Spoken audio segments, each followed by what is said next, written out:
Chapter 14, Operation Burger Storm Mel's smile was the starting gun. The next morning, the diner was buzzing with a renewed, almost manic energy. The fog of despair had lifted, replaced by the smell of sizzling beef and a harebrained scheme. Mel was back barking orders with his old vigor, but this time there was a creative spark in his eyes. He and Alice stood over the grill like battlefield generals perfecting their weapon. A little more Worcestershire in the meat, Mel declared. And we toast the bun in butter, not that cheap oil. The onions need to be cooked lower and slower, Mel Alice countered, until they're like jam. They were a surprisingly effective team. His classic greasy spoon instincts, combined with her more refined home-cooked sensibility, resulted in a burger that was objectively a work of art. But a masterpiece is worthless if no one sees it. They gathered in a booth for a council of war. Okay, so we have the world's greatest burger, Alice said. Now, how do we get Andrew Tashman back in here to try it? Simple, Mel said, puffing out his chest. We take out a full-page ad in his paper. Hey, Tashman, come try a burger that ain't for dinosaurs. Mel, that'll just make him mad, Jolene sighed. Now, if you let me handle it, I could just sashay over to that newspaper office, find his desk, and accidentally spill a little coffee on him. Then, while I'm dabbing his tie, I could whisper sweet nothings about a life-changing burger. We could send him an anonymous tip, Vera suggested, her eyes wide with excitement.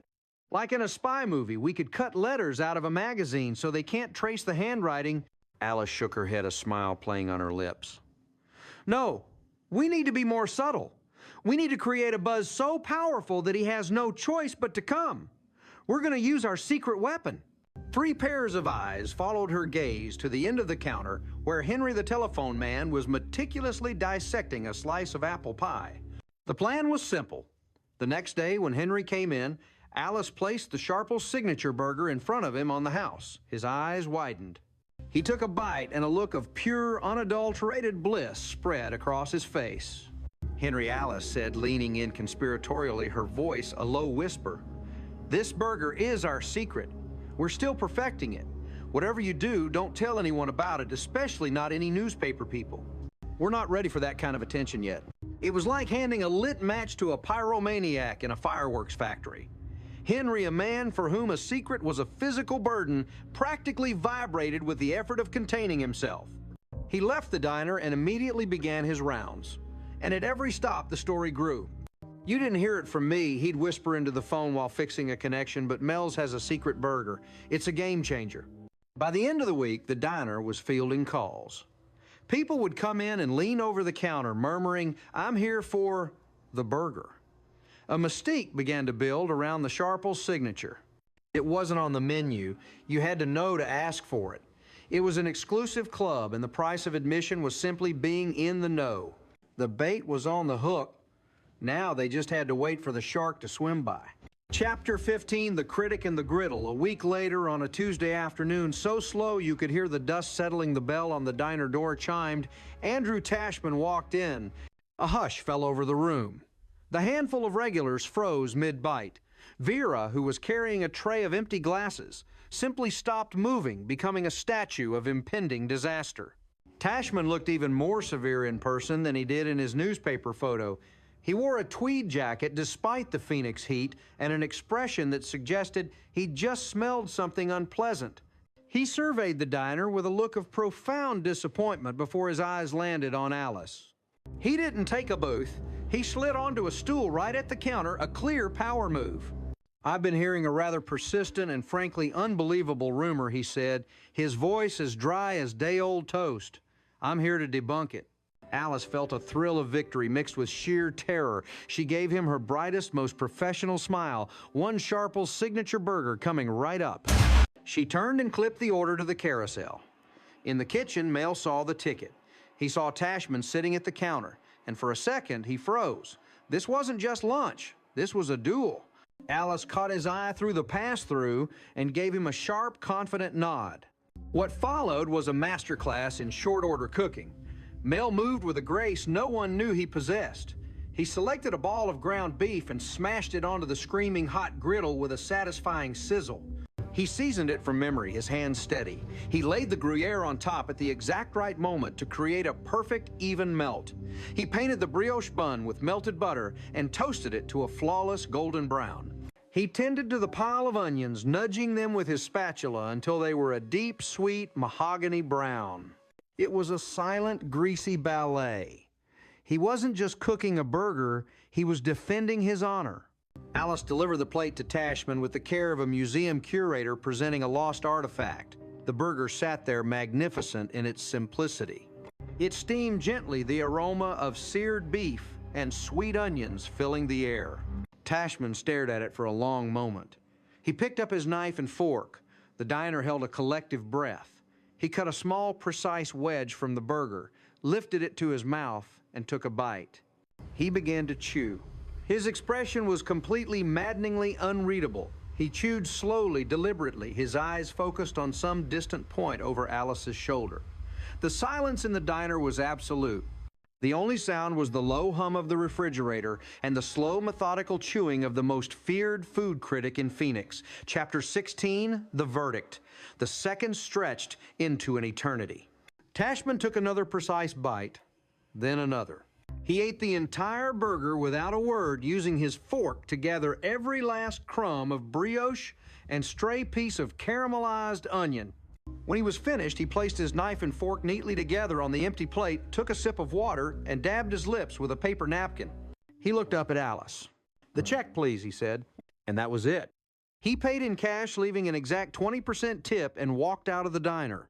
The bell on the door chimed, and he was gone, leaving a wake of stunned silence. What was that Jolene whispered, emerging from behind the counter where she'd been hiding? I think he hated it. Vera wailed softly. He didn't say anything. People who like things say things. Mel slumped against the kitchen doorframe, looking utterly defeated. All that work, all that hope for nothing. A dinosaur, he muttered. He's gonna write that I'm a dinosaur with a salty burger. The next 6 days were excruciating. Every morning they would snatch the Sun-Gazette from the delivery boy and frantically flip to the lifestyle section, their hearts pounding. But there was nothing. Just reviews of new Italian bistros and articles about the health benefits of kale. By the following Monday, they had all but given up hope. Alice was pouring coffee for Henry when he let out a low whistle. "Well, I'll be," he said, pointing to a small column on the bottom of the front page, a spot usually reserved for quirky local news. The headline was simple, regarding a rumor. It wasn't a full review. It was a short 300-word piece. Tashman didn't retract his praise for the Chrome Comet. He didn't use any of his usual flowery language. Instead, he wrote with a kind of grudging respect. "Rumors in my profession are usually a waste of time, but a particularly stubborn one led me to a well-known local diner I had recently written off. I was there to debunk the myth of a so-called secret burger. I did not debunk it, I ate it." He went on to describe the burger not in terms of its ingredients, but in terms of its character. He called it an honest dish in a dishonest time and a defiant, delicious rebuttal to the notion that new is always better. Then came the final sentence, the one that made Alice's breath catch in her throat. "I previously referred to this establishment as a dinosaur. I stand by that assessment. It is old, it is stubborn, and it refuses to die. But I was remiss in my analogy. It seems this particular dinosaur still has a mighty and, quite frankly, magnificent roar." Mel read the article over Alice's shoulder. He read it 3 times. A slow, wide grin spread across his face. He let out a whoop of pure, unadulterated joy that rattled the coffee cups on the shelf. The dinosaur had been vindicated. Chapter 17, The Stampede. The effect of Tashman's column was instantaneous and overwhelming. On Tuesday morning, there was a line of people outside the diner before Mel had even unlocked the door. "What is this?" A bank, he grumbled, but he was beaming. The day was a blur of controlled chaos. The grill was never empty. They went through a week's supply of ground beef by lunchtime. Mel's shouts from the kitchen were no longer angry, but triumphant. Alice, Jolene, and Vera moved like a well-oiled machine, their feet aching, but their spirits soaring. The Sharples signature burger was a phenomenon. People who had never set foot in a greasy spoon were coming in, holding the newspaper, clipping like a ticket to an exclusive event. Lance from the Chrome Comet stood across the street, his arms crossed, watching the stampede with a look of sour disbelief. But the success brought its own problems. By Thursday, they were exhausted. The small kitchen, designed for a steady trickle of customers, was buckling under the strain of a flood. Tempers began to fray. "I'm out of Gruyere." Mel roared from the kitchen. "We got 3 orders on table 5 that have been waiting 20 minutes. Jolene yelled back.